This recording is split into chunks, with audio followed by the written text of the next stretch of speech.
여러분 안녕하십니까? KBN 뉴스입니다. 2015년도 저물고 어느덧 마지막 날입니다. 올 한 해도 크고 작은 사건이 참 많았는데요. 한인 사회에서 가장 주목을 받았던 뉴스 10가지를 선정했습니다.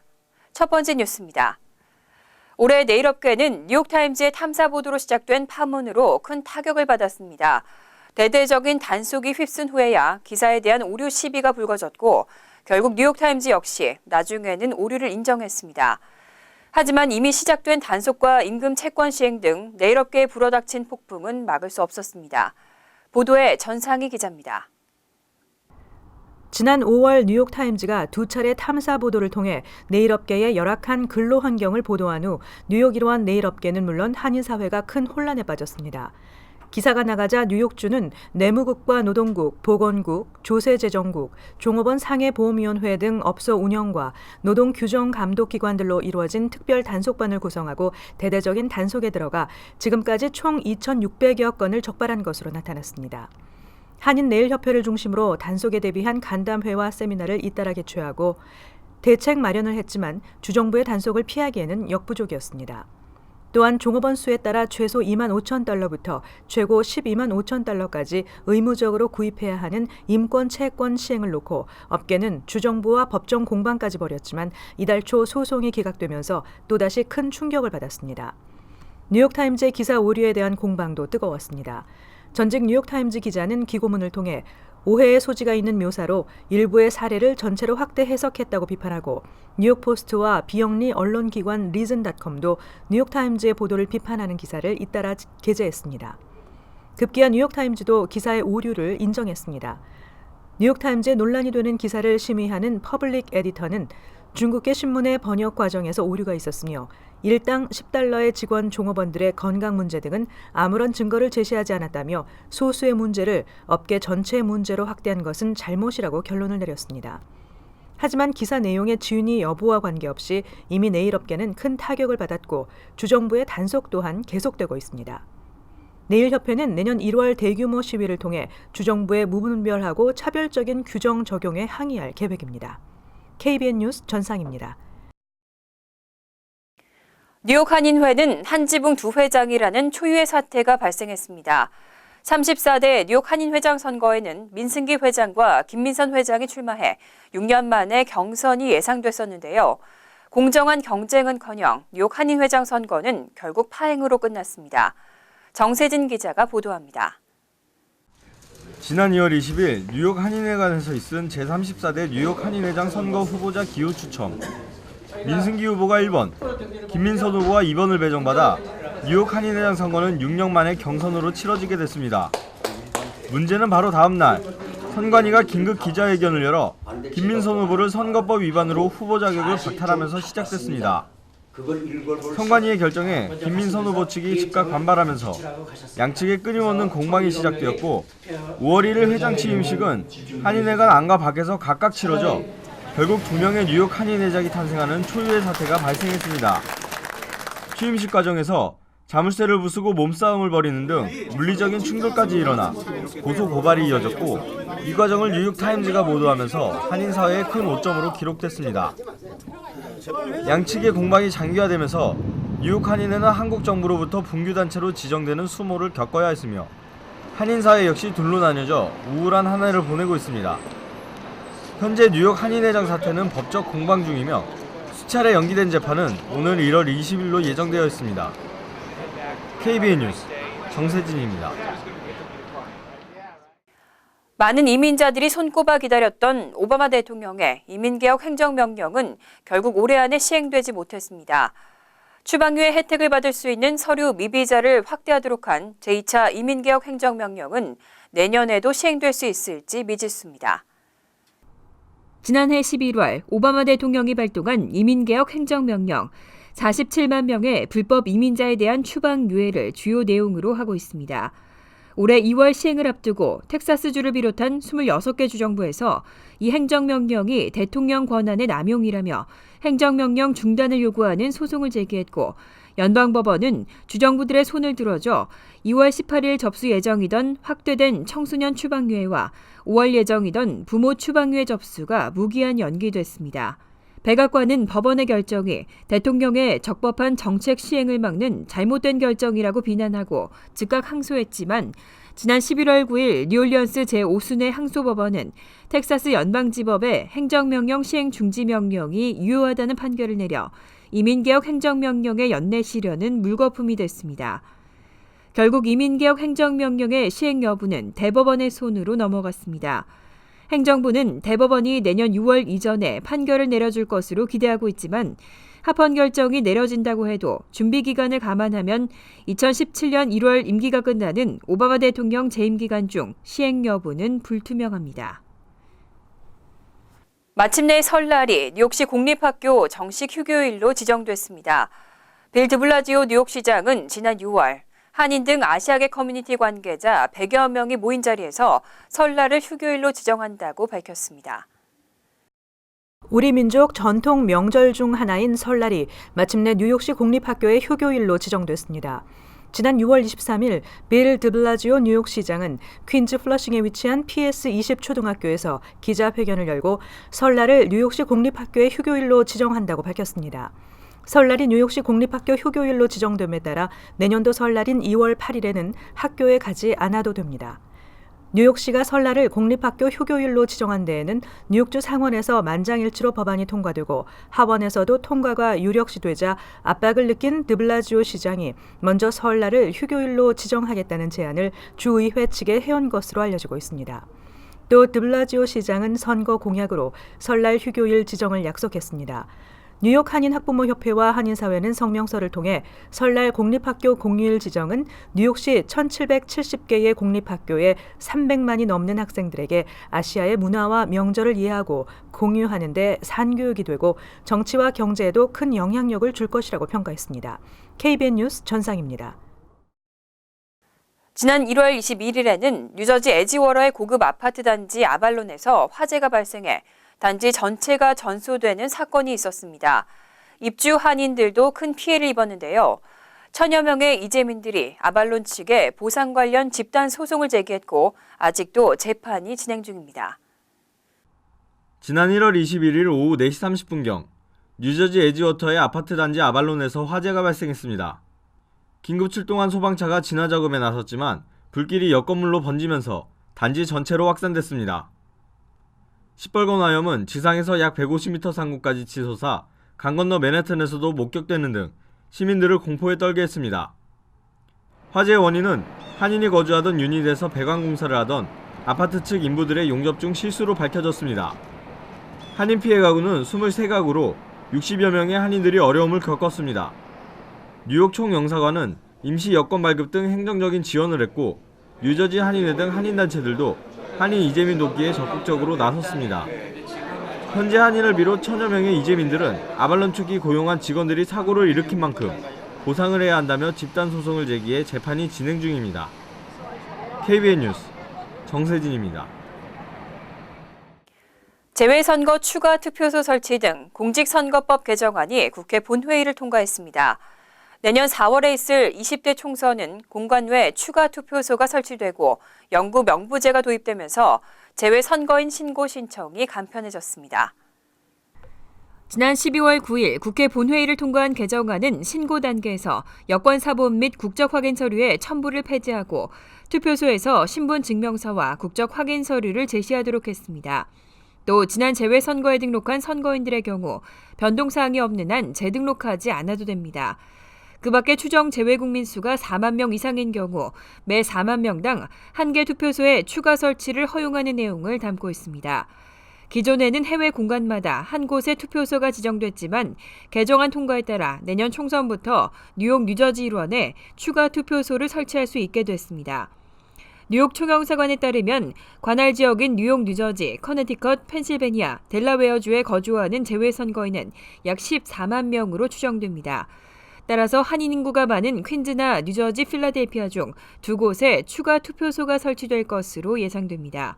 개정안에는 한 번 등록하면 재등록할 필요가 없는 재외선거인 영구 명부제와 국외 부재자, 재외선거인 신고 신청 시 여권 사본 및 국적 확인 서류 사본 첨부 폐지 등도 포함되면서 선거 참여가 더욱 편리해졌습니다. 지난 11월 실시된 본선거에서 뉴저지 한인 정치인들이 잇따라 탄생했습니다. 캠든 카운티에서는 뉴저지 최초의 한인 프리홀더가 나왔고 한인 밀집 지역에서는 4명의 시의원이 당선되는 쾌거를 이뤄냈습니다. 지난 11월 뉴저지 본선거에서 한인들이 큰 성과를 이뤄냈습니다. 공화 민주 양당의 한인 시의원 후보가 맞붙은 잉그루드 클립스는 민주당 강세 지역이지만 공화당 박명근 후보가 득표율 1위로 시의원에 당선됐습니다. 잉그루드 클립스는 박 후보와 러닝메이트로 나온 공화당 후보가 시장에 당선돼 40년 만에 정권 교체가 이뤄졌습니다. 시의원 4선에 도전한 이종철 팰리세이즈팍 부시장과 재선에 나선 데니스 심 리츠필드 시의원도 무난히 승리했습니다. 지난 10년간 민주당 시의원이 전무했던 공화당 텃밭 지역인 클로스터에서는 민주당의 제니정 후보가 초선 도전에 성공하는 쾌거를 이뤄냈습니다. 뉴저지주 캠든 카운티에서는 한인 최초 프리홀더가 탄생했습니다. 민주당 후보로 출마한 수잔신 앵글로 체리일 시의원은 21%의 득표율로 상대 후보를 여유 있게 이기고 프리홀더에 올랐습니다. 다음은 최근 소식입니다. 지난 19일에는 뉴저지 저지시티에서 옷가게를 운영하던 한인 업주가 권총 강도에 의해 피살됐다는 안타까운 소식을 전해드렸는데요. 대낮 번화가에서 일어난 사건이라 더욱 충격을 줬습니다. 지난 19일 뉴저지 저지시티에서 옷가게를 운영하던 한인 업주가 총격으로 사망하는 사고가 발생했습니다. 사건이 발생한 건 토요일 오후 4시경. 혼자서 가게를 보던 한인 이병은 씨 가게에 강도가 들어와 이 씨의 머리에 2발의 총격을 가하고 카운터에 있던 현금을 훔쳐 달아났습니다. 신고를 받은 경찰이 현장에 도착한 시각은 4시 15분. 이미 이 씨는 숨을 거둔 상태였습니다. 사고가 일어난 곳은 저지시티의 번화가로 패스트레인의 종착역인 저널스퀘어가 바로 보이는 저지시티의 대표적인 쇼핑거리입니다. 한인이 운영하는 업소들도 적지 않은 곳입니다. 팰리세이즈팍에 거주하며 저지시티에서 10년 동안 옷가게를 운영해온 피해자 이병은 씨가 최근 가게 운영이 힘들어 경제적인 어려움을 겪고 있다는 소식에 한인 사회가 모금에 나서기도 했지만 유가족이 한인 사회에 부담을 주고 싶지 않다고 밝혀 모금은 중단됐습니다. KBN 뉴스 정세진입니다. 이 밖에도 3월에는 맨하튼 이스트빌리지의 한인이 운영하는 일식당 건물 지하에서 가스 폭발로 5층 높이의 주상 복합 건물 3개 동이 붕괴되는 대형 사고가 있었습니다.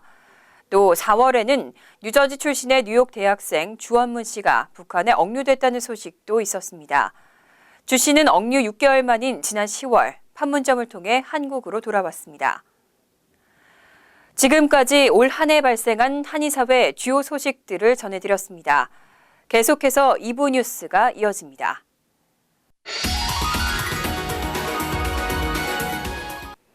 이어서 LA 지역 한인사회 소식입니다. 올 한 해 한인사회 경제 상황에도 많은 변화가 있었습니다. 특히 올해는 은행들의 합병 소식 등 굵직한 경제 관련 이슈들이 이어졌습니다. 김정근 기자의 보도입니다. 이달 초 BBCN이 윌셔은행을 합병 논의 대상으로 선택하면서 메가뱅크의 탄생 가능성을 알렸습니다. 두 은행이 합병될 경우 자산 규모는 123억 달러가 넘게 돼 100억 달러 이상 은행들과 어깨를 나란히 한다는 점에서 전국 은행가는 물론 주류 언론의 주목을 받았습니다. 설레는 마음으로 이런 이야기를 저희들이 시작을 했고 또 이렇게 합병 발표까지 이렇게 있게 돼서 정말 보람을 느낍니다. 두 은행의 합병 발표 전 한미은행이 BBCN의 갑작스런 공개 합병 제안을 해 은행들 간의 팽팽한 긴장감이 일기도 했습니다. 특히 BBCN과 윌셔는 겹치는 지점만 21개가 돼 지점 통폐합으로 인한 대규모 구조조정은 내년 최종 인수합병 전까지 풀어야 할 과제로 남았습니다. 한편 지난 5월에는 LA시 의회가 최저임금을 $15로 올리는 안을 전격 통과시켰습니다. 또 7월에는 LA 카운티도 최저임금의 $15 인상안을 결정했습니다. 통과된 임금 인상안은 내년부터 2020년까지 단계적으로 오르게 됩니다. 2008년 금융위기 이후 경제 정상화를 위해 시작된 제로금리는 올해 연준의 금리 인상이 결정되면서 마침표를 찍었습니다. 이로 인해 은행에 돈을 넣어둔 고객들은 더 높은 이자율을 기대할 수 있으며 달러 강세로 해외여행이나 해외 송금 시 손해가 줄게 됐습니다. 하지만 은행 이자율이 높아 차나 집을 구매할 때 부담은 더 커지게 됐습니다. 이 외에도 타인종들의 한인타운 유입이 늘면서 주 소비층으로 부상했으며 자바 시장은 봉제업체와 의류업체들이 텍사스주 엘파소 등의 진출을 모색해 한인 경제에 큰 파장을 예고하기도 했습니다. MBC 뉴스 김정균입니다. 월드리포트입니다. 슈퍼마켓에서 사온 달걀이나 메추리알을 부화시킬 수 있을까요? 일본에서는 한 소녀가 실제로 부화시키는 데 성공해서 메추리를 키우는 모습이 눈길을 끌었습니다. 그 밖에 화제가 된 소식들 보시겠습니다. 초등학생 미스즈는 학교에서 돌아오면 가장 먼저 미칸에게 인사합니다. 미칸, 따다이마. 미칸이라는 이 메추리는 출생의 비밀을 갖고 있습니다. 바로 슈퍼마켓에서 사온 알에서 나왔다는 겁니다. 미스즈의 첫 시도는 실패였지만 なんかやってみたかった。死んじゃってかわいそうだったから。 두 번째 알은 직접 만든 부화 장치에 넣어 정성껏 돌본 끝에 부화시키는데 성공했습니다. 正直孵化させるっていうのは結構難しいので 기적처럼 부화한 메추리는 소녀의 사랑을 듬뿍 받으며 무럭무럭 자라고 있습니다. 깊은 맨홀에 빠진 돼지 옆에 한 여성이 이불까지 펴고 앉았습니다. 놀라고 당황한 돼지를 안심시키기 위해 보살피고 있는 겁니다.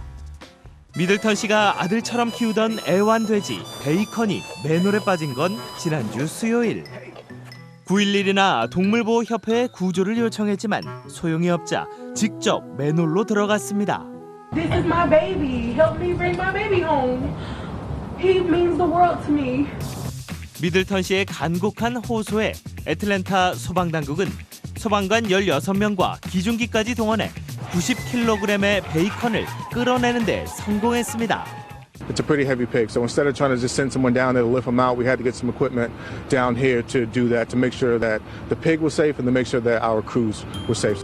미들턴 씨는 베이컨이 조금 굶주렸을 뿐 건강한 모습으로 구조돼 다행이라며 가슴을 쓸어내렸습니다. 캐나다 토론토 인근의 한 동물원. 조련사가 바닥에 누운 호랑이에게 사정없이 매질을 가합니다. 이 화면을 공개한 동물보호단체는 조련사가 적어도 19번이나 호랑이에게 채찍을 휘둘렀다며 잔인한 동물 학대라고 비난했습니다. 이에 대해 조련사는 실제로 때린 것은 몇 번 안 된다며 화면이 편집됐다고 주장했습니다. I do twice, I get him around, and then all this is on the ground. 하지만 동물보호단체는 한 번이든 19번이든 동물을 때린 건 명백한 잘못이라며 진상조사와 책임자 처벌을 요구했습니다. 간추린 소식입니다. 한국기획재정부와 외교부가 내년 대테러 대비 예산을 265억 원으로 전년도보다 50% 이상 확대 지원하기로 했습니다. 특히 최근에는 IS 테러 단체 등 치안 악화 지역에 위치한 제외 공간의 안전 강화 예산을 70억 원에서 161억 원으로 2배 이상 늘렸습니다. 아울러 해외에서 대형 사건 사고 발생 시 긴급 대응을 위해 영사 보조 인력을 22명 추가로 증원했습니다. 기프트카드를 이용한 사기 범죄가 극성을 부리고 있습니다. 이러한 사기 범죄는 주로 온라인을 통해 발생하고 있는데 바이어가 카드를 사용한 후 셀러에게 금액이 없는 카드를 보냈다며 환불을 요청하는 수법입니다. 또는 셀러가 가짜 기프트카드를 판매하고 종적을 감추기도 합니다. 특히 기프트카드 판매가 급증하는 이달 들어 가짜 기프트카드가 대대적으로 유통되고 있어 주의가 요구되고 있습니다.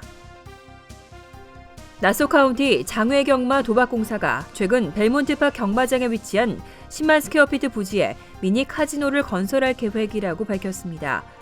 공사는 곧 공청회를 통해 지역 주민들의 동의를 얻을 계획입니다. 하지만 도박공사는 지난 2013년 뉴욕주 의회로부터 미니 카지노 개발 계획을 승인받고 웨스트버리 지역에서 카지노 개발을 추진해왔지만 주민들의 반대에 부딪혀 물러선 바 있습니다. 이번 계획의 성사도 미지수인 것으로 알려졌습니다. 새해 첫날인 1월 1일 연방정부는 물론 주 카운티, 시 등 모든 정부기관들이 문을 닫습니다. 또 공공도서관과 우체국, 법원도 휴무합니다. 뉴욕 총영사관과 한인은행들도 새해 첫날에는 업무를 보지 않습니다. 버스와 전철 등 대중교통은 휴일 스케줄로 운영되고 요일별 도로변 교대 주차 규정과 미터 파킹 규정도 이날은 적용되지 않으며 일반 쓰레기 및 재활용품 수거도 이날 하루 쉽니다. 환율과 증권 소식입니다.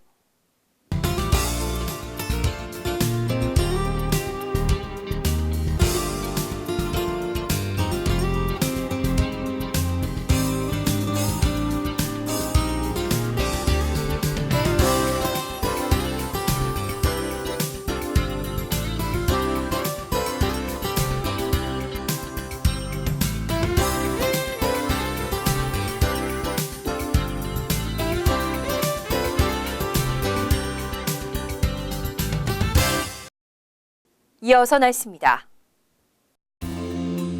금요일은 대체로 화창하지만 기온이 떨어져 춥겠습니다. 낮 최고 기온은 43도, 섭씨 6도, 밤 최저 기온은 32도, 섭씨 0도로 예상됩니다. 토요일도 화창하고 추운 날씨가 이어지겠습니다. 일요일도 화창하고 가끔 구름만 끼겠습니다. 이상으로 KBN 뉴스를 마칩니다. KBN과 함께 2015년도 마무리 잘 하시고 즐거운 저녁 되시기 바랍니다.